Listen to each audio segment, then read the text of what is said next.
വിവാഹാഘോഷങ്ങൾ അതിരുവിട്ടു പരപ്പനങ്ങാടിയിൽ ഓടിക്കൊണ്ടിരുന്ന കാറുകൾക്ക് മുകളിൽ അഭ്യാസ പ്രകടനം നടത്തിയ യുവാക്കൾക്കെതിരെ പോലീസ് കേസെടുത്തു.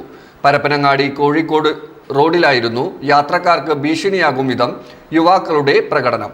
സംഭവത്തിൽ 2 വാഹനങ്ങൾ പോലീസ് കസ്റ്റഡിയിലെടുത്തു.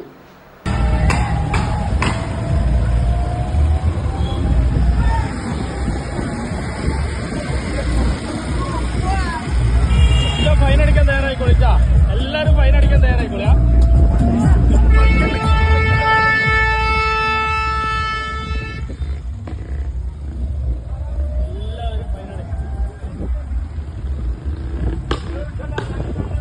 ആഘോഷം അതിരുവിട്ടപ്പോൾ റോഡ് നിയമങ്ങൾ കാറ്റിൽ പറത്തി ഒരു വിവാഹ സംഘം. പരപ്പനങ്ങാടി കോഴിക്കോട് റോഡിലൂടെ പോകുകയായിരുന്ന 2 കാറുകളുടെ ഡിക്കിയിലിരുന്നാണ് യുവാക്കൾ അഭ്യാസ പ്രകടനവും ഡാൻസും നടത്തിയത്. കാറുകൾ അമിത വേഗതയിൽ ഓടിക്കൊണ്ടിരിക്കെയായിരുന്നു ഡിക്കി തുറന്നുവെച്ചുള്ള ഈ അപകടകരമായ യാത്ര. മറ്റു യാത്രക്കാർ അപകട സാധ്യത ചൂണ്ടിക്കാട്ടി യുവാക്കൾക്ക് മുന്നറിയിപ്പ് നൽകിയെങ്കിലും ഇവർ അതൊന്നും വകവെച്ചില്ല. അഭ്യാസ പ്രകടനത്തിന്റെ ദൃശ്യങ്ങൾ പിന്നാലെ വന്ന മറ്റൊരു യാത്രക്കാരൻ മൊബൈലിൽ പകർത്തി പോലീസിന് കൈമാറുകയായിരുന്നു. പരാതി ലഭിച്ച ഉടൻ തന്നെ പരപ്പനങ്ങാടി പോലീസ് ഇടപെടുകയും അഭ്യാസ പ്രകടനം നടത്തിയ 2 കാറുകൾ കണ്ടെത്തുകയും ചെയ്തു. നിലവിൽ കാറുകൾ പോലീസ് കസ്റ്റഡിയിലാണ്. യുവാക്കൾക്കെതിരെ അപകടകരമായ രീതിയിൽ വാഹനം ഓടിച്ചതിനും പൊതുജനങ്ങളുടെ ജീവന് ഭീഷണി ഉയർത്തിയതിനും കേസെടുത്തിട്ടുണ്ട്. ഇവരുടെ ഡ്രൈവിംഗ് ലൈസൻസും വാഹനങ്ങളുടെ പെർമിറ്റും റദ്ദാക്കുന്നതുൾപ്പെടെയുള്ള നടപടികൾക്കായി പോലീസ് മോട്ടോർ വാഹന വകുപ്പിന് റിപ്പോർട്ട് നൽകും.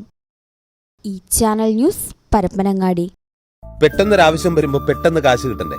KSFE gold loan. കുറഞ്ഞ പലിശ, കൂടുതൽ തുക, കൂടുതൽ വേഗത്തിൽ. KSFE, ഈ നാടിന്റെ ധൈര്യം.